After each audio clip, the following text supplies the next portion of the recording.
President Michel sought to end the war in March 1984 by signing a peace pact with the leader of South Africa's white government, P.W. Botha. The pact, known as the Nkomati Accord of Non-Aggression and Good Neighborliness, committed South Africa to stop supporting Renamo.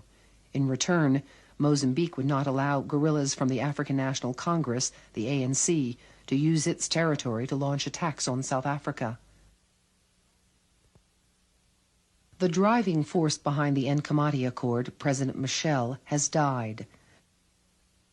Michel's successor is former Foreign Minister Joaquim Chissano, also a veteran of the Independence War. In style, the cool, intellectual Chissano stands in sharp contrast to Michel, the spellbinding orator. The pace of economic and military reform has accelerated since President Chissano took office in October 1986, but he says there will be no change in Mozambique's respect for the Nkomati Accord. We support the struggle of the South African people, led by the ANC. The only thing which we cannot do is to help ANC to undertake violent actions in South Africa.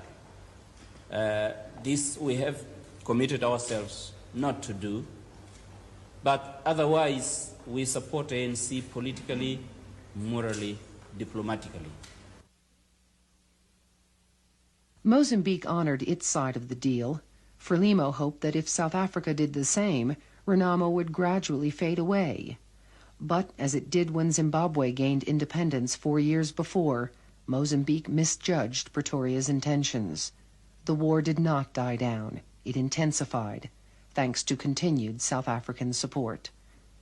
Documents captured from Renamo's main base in 1985 confirmed that South Africa was still airlifting arms to the rebels in violation of the Nkomati Peace Accord signed a year before. Main roads and railways. Without those transport routes operating, Southern African nations have no choice but to ship their goods through South Africa. Mozambique is a natural gateway to the outside world for its neighbors. 3 of Southern Africa's major transport routes cross Mozambique to the Indian Ocean. They are critical to the region's economy, but now they are prime targets of the South African-backed rebels. Today, the Beira Corridor, Mozambique's only functioning transport route, is at the heart of the war. Nervous young recruits scan the bush, alert for rockets fired by Renamo. War has become routine in this part of Mozambique. Only during the safety of daylight do villagers dare to barter their wares on roadside markets as listless soldiers shuffle by. Renamo tries to destroy the 200-mile-long corridor because its earnings help the government. Mozambique and its neighbors say they must keep it open if the entire region is to survive economic sanctions by South Africa. Major General Domingos Fondo is one of Mozambique's most effective military commanders. He says Renamo's sabotage of Mozambique's transport routes is South Africa's means of maintaining a tight grip on the economies of Southern Africa.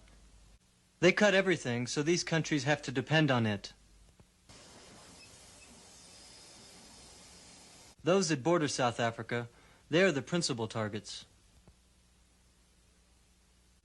They are always playing with countries. After Renamo attacked the oil pipeline that supplies all of Zimbabwe's fuel needs, it was clear that Frelimo could no longer defend the route alone. So 6,000 Zimbabwean troops took up defensive positions along the Beira Corridor in July 1985. And today, Zimbabwe troops and armored personnel carriers patrol the vital road link to ward off Renamo attacks. Just a month after they arrived, the Zimbabweans scored the biggest victory of the war, capturing Renamo's headquarters at Gorongosa, just north of the Beira Corridor.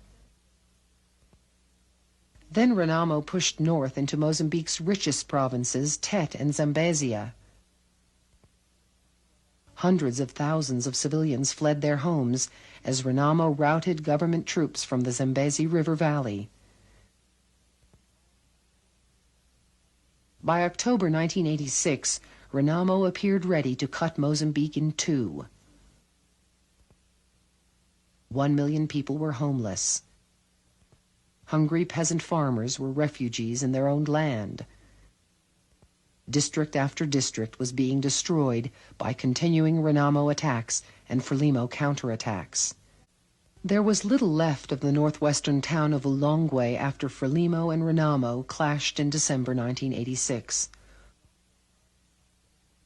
Ulongwe lies in one of Mozambique's breadbaskets, the region of Angonia. Yet once the fighting ended, much of the year's harvest was left to rot. A pattern of robbery and assault had developed in the countryside. They ordered me to carry my things to their base. When we got there, they told us to put the goods down.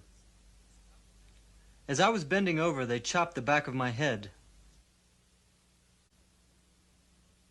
Renamo's offensive was finally halted in February 1987 when Zimbabwean troops launched a lightning raid on the northern town of Mutarara and captured one of Mozambique's key transport routes, the 5-mile-long rail bridge over the Zambezi River. The bridge is a vital link from the rich coal fields in the town of Moatize to the port of Beira. Coal exports from Moatize alone could earn Mozambique $25 million a year in hard currency.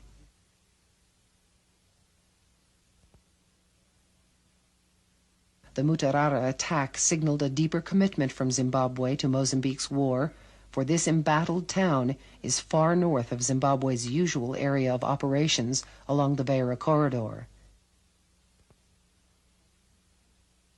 Zimbabwean troops retook the area by using helicopters to airlift in elite paratroopers. Within 2 days, they had routed hundreds of Renamo rebels from Mutarara and several nearby towns on the Zambezi River. Renamo fighters who did not flee north to neighboring Malawi stood little chance. Scores were killed, wounded, and taken prisoner.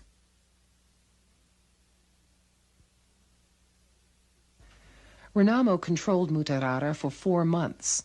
The big stores of arms and the South African radios left behind suggest Renamo was planning to build a major base there. Hundreds of civilians survived the battle, but they were left destitute. Today, Mutarara is just a shell of a town. The story of Mutarara was repeated throughout central and northern Mozambique. The war refugees moved to resettlement camps far from their original homes.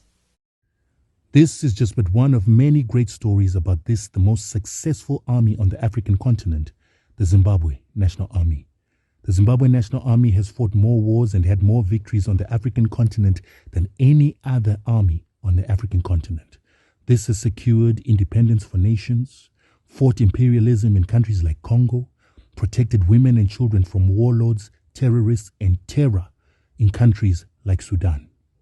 The Zimbabwe National Army was even given the name the Dark Angels by U.S. forces and Marines that were given cover fire by the Zimbabwean Army to allow them to escape from where they had been closed off in Mogadishu, Somalia.